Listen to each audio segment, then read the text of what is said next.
नमः परमात्मने। आज हम कर्तुरीप्सिततमम् इस कर्म संज्ञा विधायक सूत्र पर विचार करेंगे। यह सूत्र अष्टाध्यायी में प्रथम अध्याय के चतुर्थ पाद के 49वें सूत्र के रूप में पठित है। इस सूत्र में कारके एवं आकडारादि का संज्ञा इन दो सूत्रों का अधिकार है। सूत्र घटक कर्तुः यह पद षष्ठी एकवचनांत है।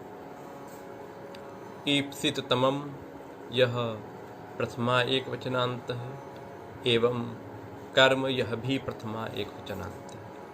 इस प्रकार यह सूत्र त्रिपदात्मक है। ईप्सिततमम् यह पद आप व्याप्तौ धातु से इच्छा अर्थ में धातो कर्मणः समान कर्तिकादिच्छायाम वा इस सूत्र से सन प्रत्यय करने पर सन प्रत्यय को उद्देश्य करके द्वित्व इत्यादि कार्य करने पर ईप्स यह रूप बनता है।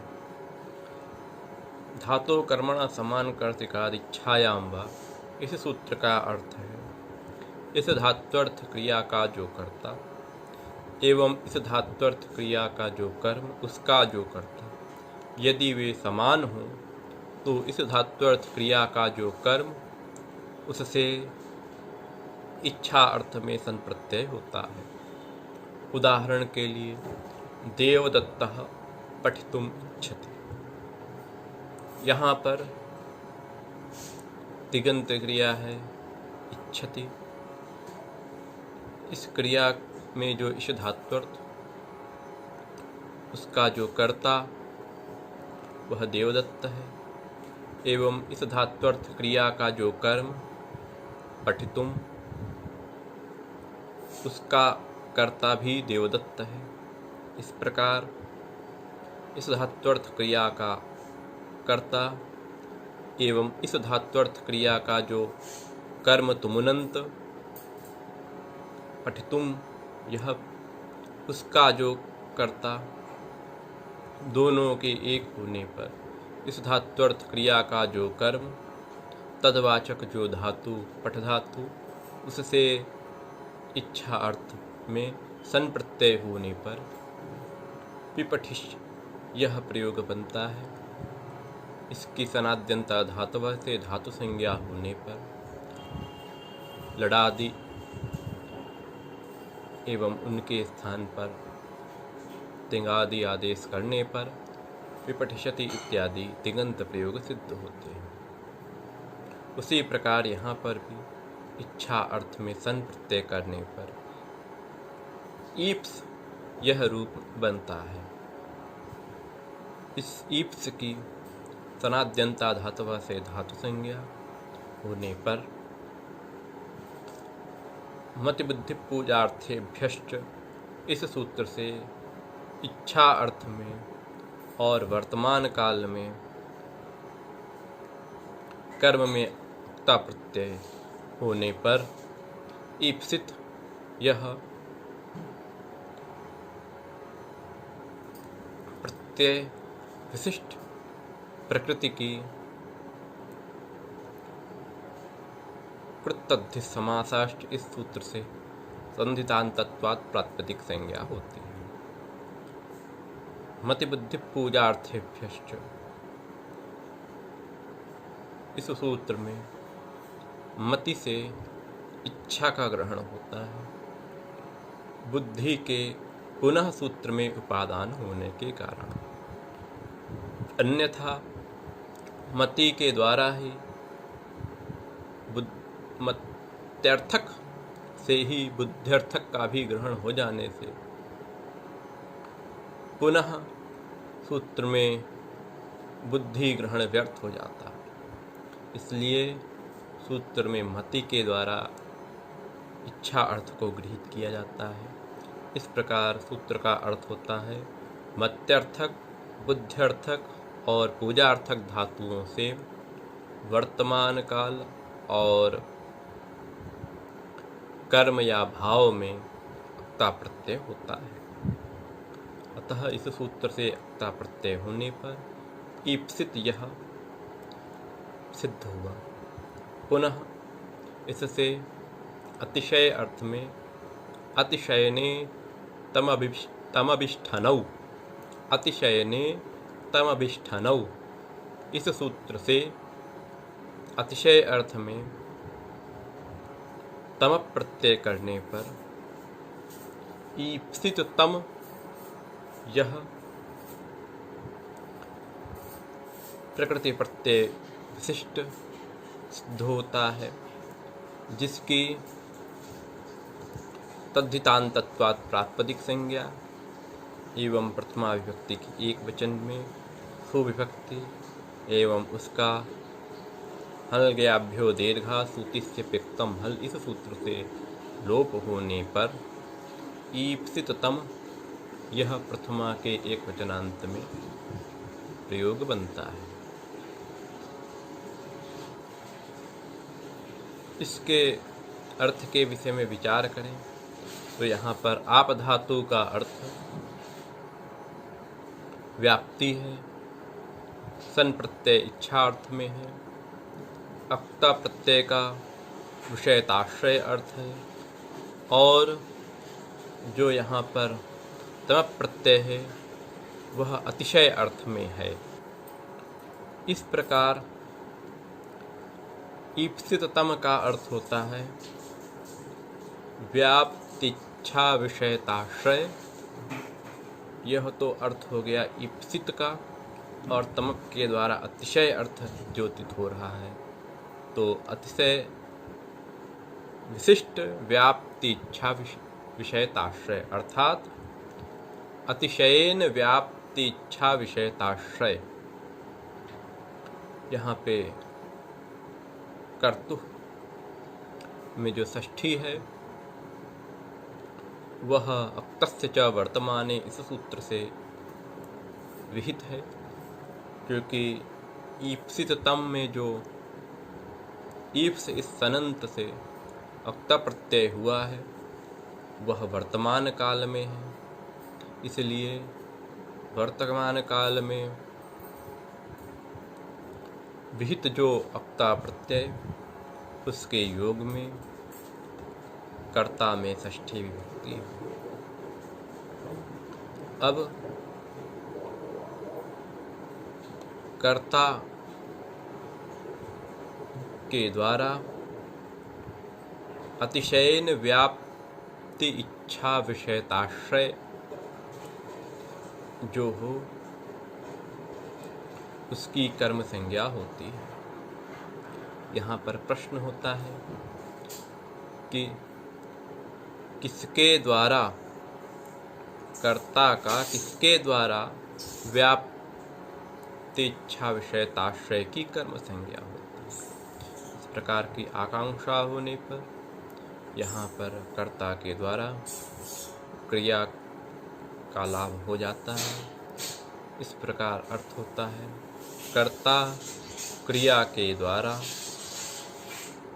जिससे अतिशयन व्याप्ति इच्छा का विषय बने, कर्ता का क्रिया के द्वारा जो अतिशयन व्याप्ति इच्छा का विषय बने उसको कर्म कहते हैं, उसकी कर्म संज्ञा होती है।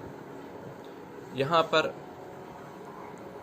हमने बताया था कि कार्य के इसका अधिकार है एवं आकडार आदि का संज्ञा इसका भी अधिकार है। इस प्रकार आकडारीय जो संज्ञाएं हैं अर्थात आकडार आदि का संज्ञा इस सूत्र के अधिकार में जो पठित संज्ञाएं हैं उनमें से किसी एक संज्ञा का ही विधान एक काल में हो सकता है, अर्थात एक को उद्देश्य करके एक ही संज्ञा का विधान किया जा सकता है। आकडारादेका संज्ञा।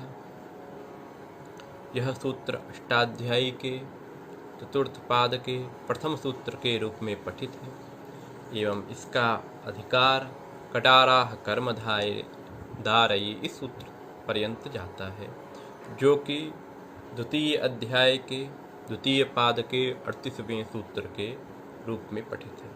इसके मध्य में इस कर्म, करण इत्यादि संज्ञाओं का विधान होने के कारण कारक इस संज्ञा के साथ कर्म आदि संज्ञाओं का विधान असंभव है। इस पर आचार्य कहते हैं कि आकडारादेका संज्ञा, इस सूत्र के अधिकार में जो संज्ञाएं हैं वे संज्ञाएं एक को उद्देश्य करके एक काल में दो संज्ञाओं के विधान का निषेध करती है। यहाँ पर पहले जो कर्ता का क्रिया के द्वारा जो अतिशयन व्याप्ति इच्छा विषयताश्रय हो, उसको उद्देश्य करके हम कारक संज्ञा का विधान करते हैं, फिर उस कारक संज्ञा की कर्म संज्ञा का विधान करते हैं। इसलिए यहाँ पर कारक संज्ञा का जो उद्देश्य एवं कर्म संज्ञा का जो उद्देश्य है वह भिन्न भिन्न है, क्योंकि कारक संज्ञा का उद्देश्य हो गया कर्ता का क्रिया के द्वारा जो अतिशयन व्याप्ति इच्छा विषयताश्रय है वह, एवं कर्म संज्ञा का उद्देश्य हो गया कारक संज्ञा। इस प्रकार दोनों की उद्देश्यता भिन्न भिन्न है, अतः दोनों संज्ञाओं का समावेश हो जाता है। व्याप्ति से यहाँ पर संबंध लेंगे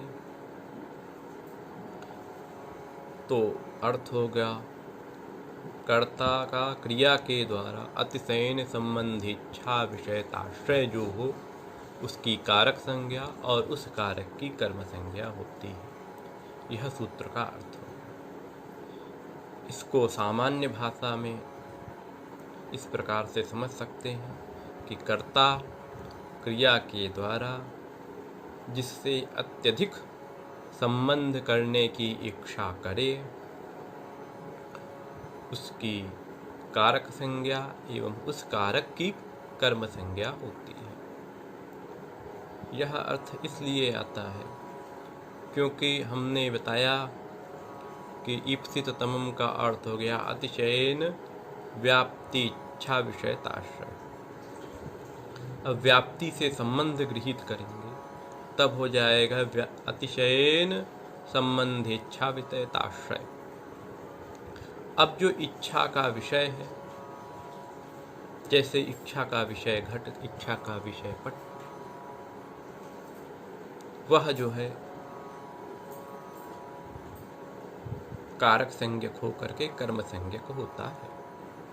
इसी का फलितार्थ कथन हम कहते हैं कि कर्ता क्रिया के द्वारा अत्यधिक रूप से जिससे संबंध करना चाहे, तो जिससे संबंध करना चाहे, करने की इच्छा करे, कर्ता क्रिया के द्वारा अतिशय रूप से जिससे संबंध करने की इच्छा करे, तो जिससे अत्यधिक रूप से संबंध करने की इच्छा करेगा वही उस संबंध की इच्छा का विषय होगा। तो उसी को हम इस सरल भाषा में कह देते हैं कि कर्ता क्रिया के द्वारा जिससे अत्यधिक संबंध करने की इच्छा करे उसकी कारक संज्ञा एवं उस कारक की कर्म संज्ञा होती है। इसको हम उदाहरण से समझते हैं। जैसे देवदत्त ग्राम को जाता है, देवदत्त ग्राम को जाता है, जहाँ पर जो क्रिया है वह जाना क्रिया है, गमन क्रिया है। उसको तो उस गमन क्रिया को कौन कर रहा है? देवदत्त। तो जो क्रिया को संपादित कर रहा है वह देवदत्त कर्ता हो गया। और देवदत्त जो गमन क्रिया कर रहा है वह कर्ता है। वह कर्ता देवदत्त गमन क्रिया के द्वारा किससे संबंध करने की इच्छा कर रहा है? वह ग्राम से या विद्यालय से। तो वह जो ग्राम है वह उसकी इच्छा का विषय है। वह क्रिया को इसीलिए कर रहा है कि उसका गांव के साथ संबंध हो जाए, और वह क्रिया के द्वारा ग्राम को प्राप्त करना चाह रहा है, इसलिए उसकी अत्यधिक संबंध इच्छा का विषय ग्राम हो जाता है।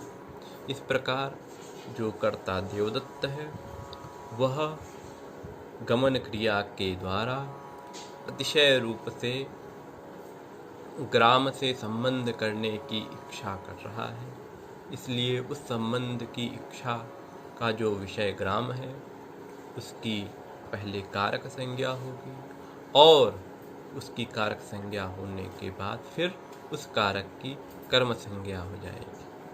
इस प्रकार कर्म संज्ञा होने पर कर्म में द्वितीया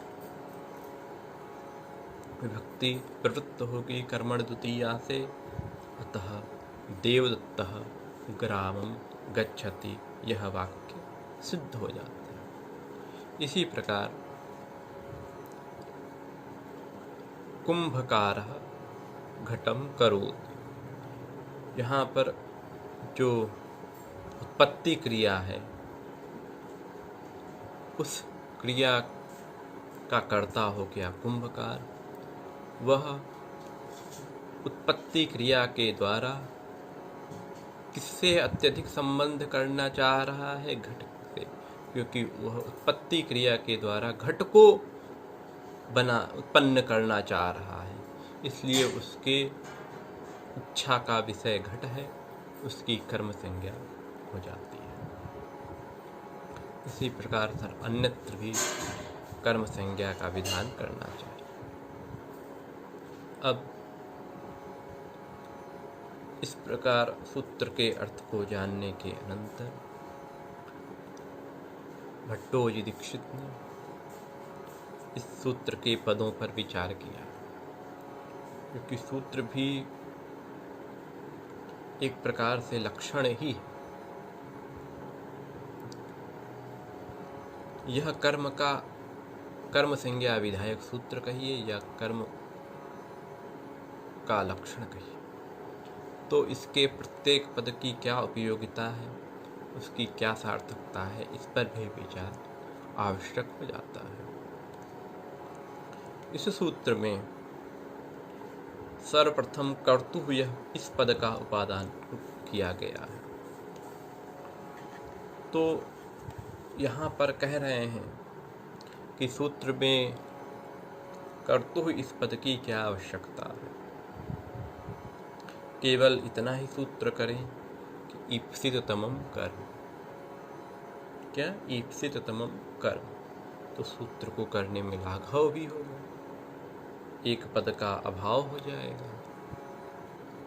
तो इस प्रकार ईप्सिततमं कर्म यह सूत्र करेंगे तो इसका अर्थ क्या होगा?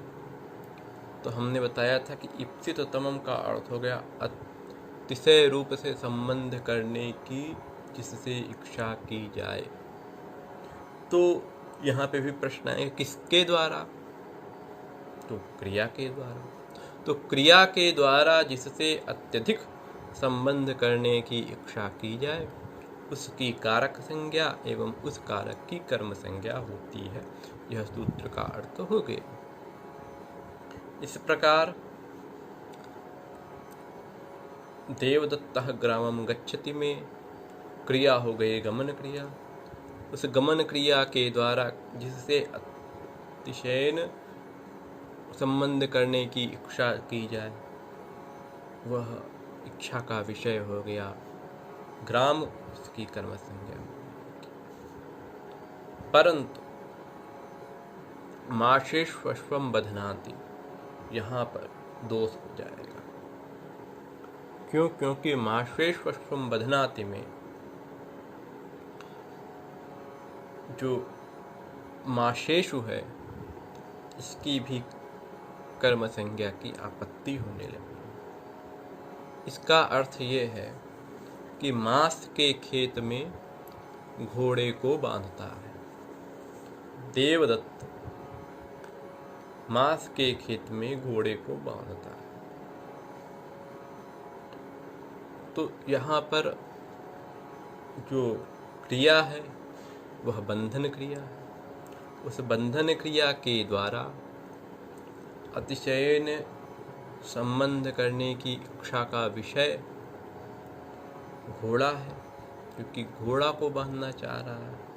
कौन बांधना चाह रहा है? देवदत्त। तो देवदत्त के द्वारा अतिशयन बंधन इच्छा विषय हो गया अश्व, उसकी कर्म संज्ञा हो गई। लेकिन घोड़ा जो है, जो अश्व है, वह मांस को भक्षण करना चाह रहा है। मांस का अर्थ होता है उरद। तो उरद को खाने की इच्छा घोड़े में है। तो अश्व की इच्छा और अश्व की क्रिया क्या होगी? तो खाना किया, भक्षण किया। तो भक्षण क्रिया के द्वारा अश्व जो है मांस से संबंध करना चाह रहा है। तो अश्व के द्वारा अश्व भक्षण क्रिया के द्वारा अतिशय रूप से मांस से संबंध करना चाह रहा है। तो मांस की भी कर्म संज्ञा हो जानी चाहिए। इस प्रकार अश्व की भी कर्म संज्ञा एवं मांस की भी कर्म संज्ञा, दोनों की ही कर्म संज्ञा होने लगेगी। जबकि मांस की कर्म संज्ञा अपेक्षित नहीं है, अपितु अधिकरण संज्ञा अपेक्षित है। तो यहाँ पर कर्म संज्ञा की जो आपत्ति है उसके वारण के लिए सूत्र में कर्तुः यह पद आवश्यक है। जब हम सूत्र में कर्तुः इस पद का उपादान कर देते हैं तब सूत्र का कर्ता क्रिया के द्वारा जिससे अत्यधिक संबंध करने की इच्छा करे उसकी कारक संज्ञा एवं उस कारक की कर्म संज्ञा होती है, यह अर्थ होता है। तो प्रकृत उदाहरण में जो बंधन क्रिया है वह बंधन क्रिया देवदत्त कर रहा है। तो बंधन क्रिया का कर्ता हो गया देवदत्त। तो कर्ता बंधन क्रिया के द्वारा अश्व से संबंध करना चाह रहा है, तो उसकी तो कर्म संज्ञा हो गई। लेकिन क्योंकि जो अश्व है वह कर्ता नहीं है। क्यों? क्योंकि यहाँ पे इस वाक्य में जो हम क्रिया को उच्चरित कर रहे हैं वह क्रिया भक्षण क्रिया नहीं है, अपितु बंधन क्रिया है। क्योंकि हम क्या कह रहे हैं कि देवदत्त मांस के खेत में अश्व को बांधता है। तो हमारे वाक्य में जो उच्चरित क्रिया है वह बंधन क्रिया है, ना कि भक्षण क्रिया। इसलिए बंधन क्रिया का कर्म अश्व होता है। तो कर्म के द्वारा, कर्म यद्यपि भक्षण क्रिया के द्वारा अत्यधिक रूप से मांस को चाह रहा है, लेकिन वह कर्ता नहीं है। इसलिए जब कर्ता का उपादान कर देते हैं तो जहाँ पर कर्ता क्रिया के द्वारा जिससे अत्यधिक संबंध करने की इच्छा करेगा उसी की कर्म संज्ञा होगी। यदि कर्म क्रिया के द्वारा अत्यधिक रूप से संबंध करने की इच्छा करे तो उसकी कर्म संज्ञा नहीं होगी। इसलिए यहाँ पर मांस की कर्म संज्ञा नहीं होती। यही इस कर्तुः, इस पद के ग्रहण का फल है। उसके बाद सूत्र में तमप ग्रहण क्यों किया, यह प्रश्न उठता है। केवल इतना ही सूत्र कर देते, कर्तुः ईप्सितम कर्म। क्या कर देते? कर्तुः ईप्सितम कर्म। ता प्रत्यय विशिष्ट ईप्सित समम, इस पद ग्रहण की क्या आवश्यकता? तो यदि तमप ग्रहण नहीं करते तो सूत्र का अर्थ होता कि कर्ता क्रिया के द्वारा जिससे अत्यधिक कर्ता क्रिया के द्वारा जिससे संबंध करना चाहे उस कारक की कर्म संज्ञा होती है।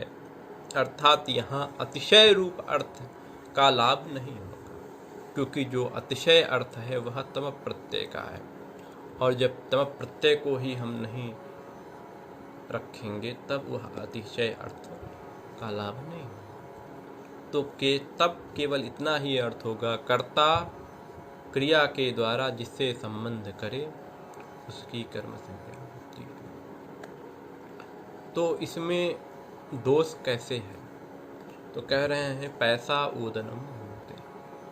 क्या कहा? पैसा ऊदनम होते। देवदत्तः पैसा ऊदनम होते। तो देवदत्त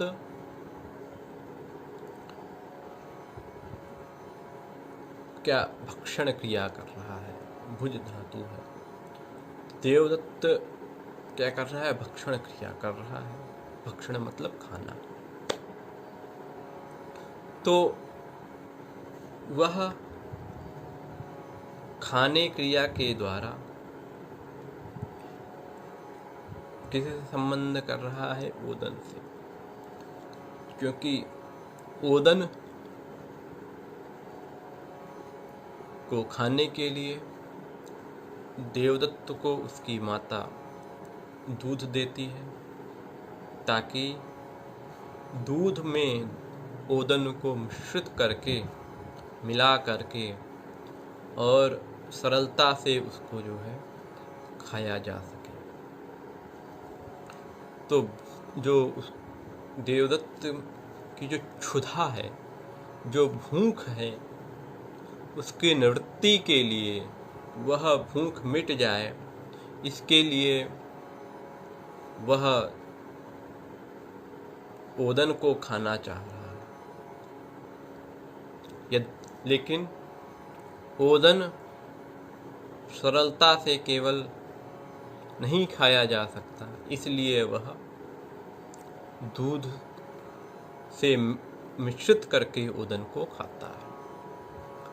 यहाँ पर यदि तमप ग्रहण नहीं करते तो जो देवदत्त के द्वारा जो भक्षण क्रिया की जा रही है, उस भक्षण क्रिया के द्वारा जैसे वह ओदन से संबंध कर रहा है, वैसे ही दूध से भी संबंध कर रहा है। कैसे? तो देखिए, जब वह दूध से मिश्रित ओदन को खाता है तो उस समय जो भक्षण क्रिया मतलब खाना, तो उस काल में ओदन भी खाता है और दूध को भी साथ में खाता है। तो दोनों को वह खा रहा है, तो दोनों को भक्षण कर रहा है। तो भक्षण क्रिया से संबंध जिस प्रकार ओदन का है, उसी प्रकार दूध का भी संबंध हो रहा है। तो जिस प्रकार ओदन क्रिया के द्वारा संबंधी है, उसी प्रकार दूध भी संबंधी हुआ, तो दोनों की ही कर्म संज्ञा होने लगेगी। तब देवदत्तः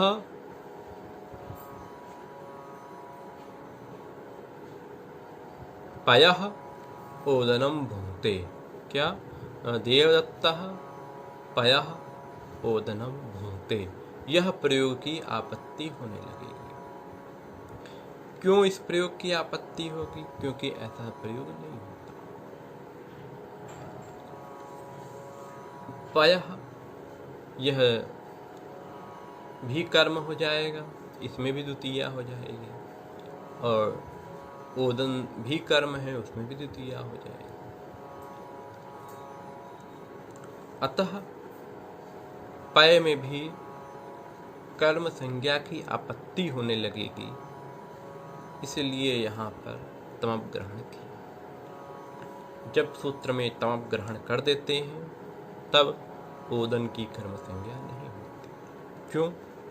क्योंकि जब तमप ग्रहण करने पर यहाँ पर अतिशय रूप अर्थ का लाभ होता है, जिससे सूत्र का अर्थ हो जाता है कर्ता क्रिया के द्वारा जिससे अत्यधिक रूप से, अतिशय रूप से संबंध करने की इच्छा करे, उसी की कर्म संज्ञा होती है।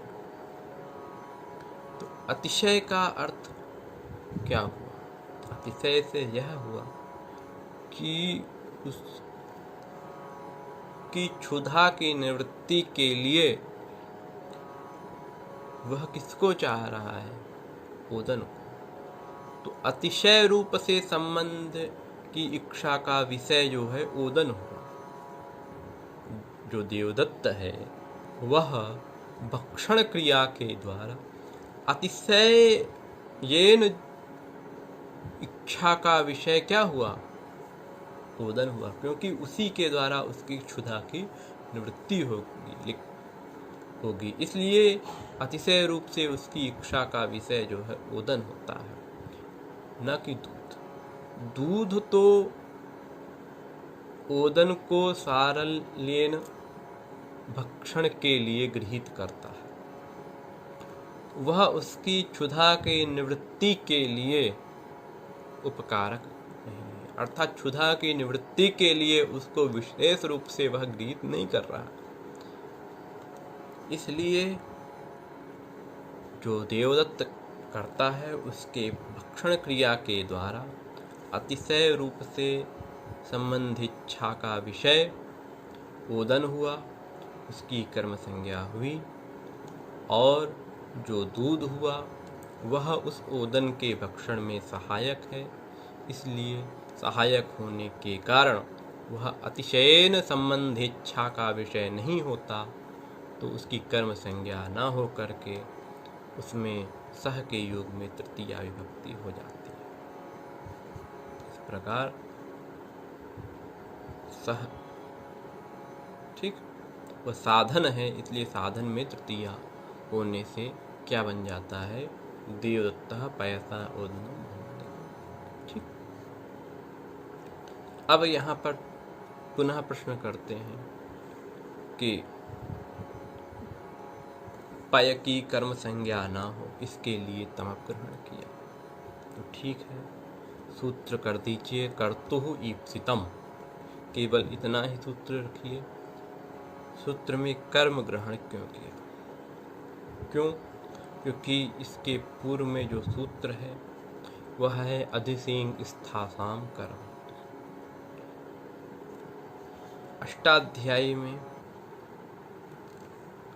सूत्र जो पठित हैं उन सूत्रों के वाक्यार्थ के लिए पूर्व सूत्रों से हम पदों की अनुवृत्ति कर लेते हैं। उदाहरण के लिए जैसे हलंत्यम, इस सूत्र का जब हम अर्थ करने चलते हैं तो अर्थ करते हैं कि उपदेश अवस्था में जो अंत्य हल उसकी संज्ञा होती है। वृत्तिकार ने लिखा उपदेशे अंत्यम हलिस्यात्। तो देखिए जो वृत्ति है वह है उपदेशे अंत्यम हल इत, लेकिन सूत्र में केवल दो ही पद पठित है, एक हल और अंत्यम। तो उपदेशे और जो इत, ये दो जो पद हैं वह इस सूत्र में पठित नहीं है। तो वृत्ति में ये अर्थ, इन दो पदों का ग्रहण कैसे हुआ? इस पर कहते हैं कि जो सूत्र में पद नहीं पठित हैं उनका हम पूर्व सूत्र से अनुवृत्ति कर लेते हैं। इसी बात को भट्टोजीक्षित लिखते हुए कहते हैं सूत्रेष्वदिष्टम पदम, सूत्रेषु अदृष्टम पदम। सूत्र में जो अदृष्ट पद हैं उनका सूत्रांतराद अनुवर्तनीयम, उनको सूत्रांतर से अनुवर्त कर लेते हैं, उनकी अनुवृत्ति कर लेते हैं। उसी प्रकार यहाँ पर भी पूर्व में अधिशिंग स्थासाम कर्म, फिर अभिनिवेशश्च, फिर उपान बद्ध्वांग वसः, फिर कर्तुरीप्सित तमम कर्म, ये सूत्र पठित है। तो अधिसिंग स्थासाम कर्म इस सूत्र से अभिनिवेशश्च और उपान बद्ध्वांग वसः, इन दो सूत्रों में कर्म पद की अनुवृत्ति आती है। और इस सूत्र में क्योंकि पुनः कर्म पद को निर्दिष्ट कर दिया, इसलिए इसमें कर्म की अनुवृत्ति नहीं आती। तो कह रहे हैं कि इस सूत्र में भी कर्म पद को क्यों आप रख रहे हैं? कर्तु ईप्सितम, इतना ही सूत्र बनाइए।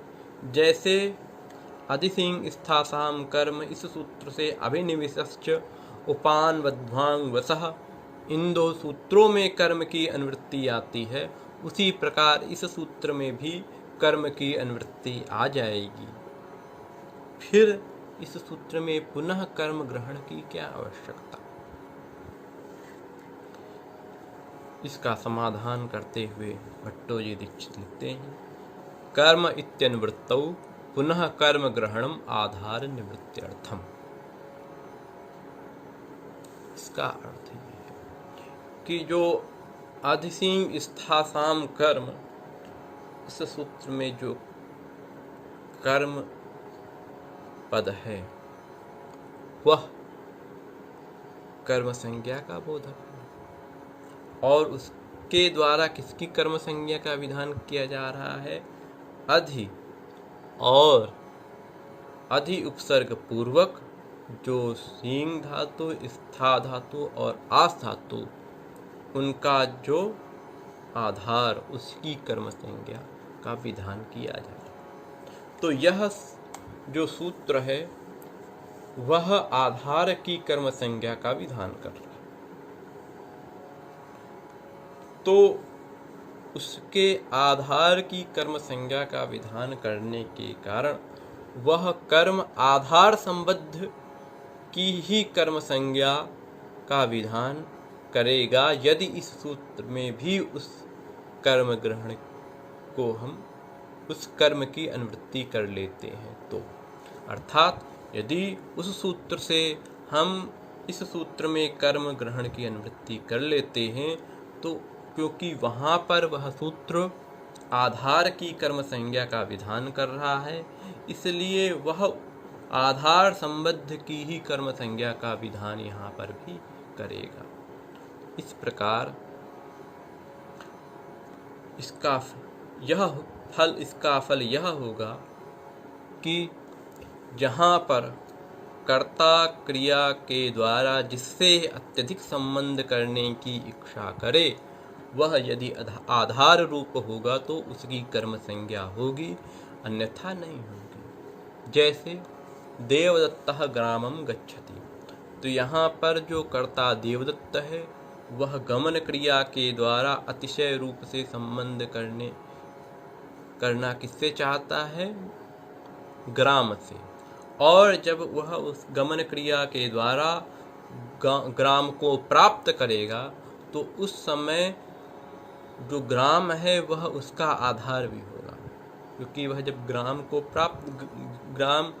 के लिए जाएगा तो वह ग्राम को प्राप्त कर लेगा, तो वह जो ग्राम है वह उसका आधार बन जाएगा, क्योंकि वह ग्राम में स्थिर हो जाएगा स्थित। तो इस प्रकार वह उसका आधार है, तो उस जो आधार रूप ग्राम है उसकी कर्म संज्ञा तो होगी। लेकिन देवदत्तः पुस्तकम पठति कुंभकारः घटम करोति, यहाँ पर जो पुस्तक है, जो घट है, वह जो कुंभकार का आधार नहीं है। तो यद्यपि वह कर्ता के द्वारा, कर्ता क्रिया के जो उत्पत्ति क्रिया है, जो पठन क्रिया है, उसके द्वारा अतिशयन इच्छा का विषय तो है, संबंध इच्छा का विषय तो है, लेकिन वह आधार रूप नहीं है, इसलिए उसकी कर्म संज्ञा की आपत्ति है, मतलब कर्म संज्ञा की नहीं हो पाएगी। और हमें उनकी भी कर्म संज्ञा क्या है, अभीष्ट है। इसलिए इस सूत्र में उस सूत्र से आदिसिंह स्थासाम कर्म, इस सूत्र से कर्म की अनुवृत्ति न करके इस सूत्र में पुनः कर्म पद का उपादान किया जाता है। इस प्रकार इस सूत्र का जो सामान्य अर्थ है यह संपन्न होता है। और इस सूत्र के विषय में कुछ विशेष विचार हैं, कुछ भाष्यकार ने भी शंका की है, उस पर भी संक्षेप में ज्ञान होना आवश्यक है। इसलिए आगामी पाठ में हम उस पर भी विचार करेंगे। धन्यवाद।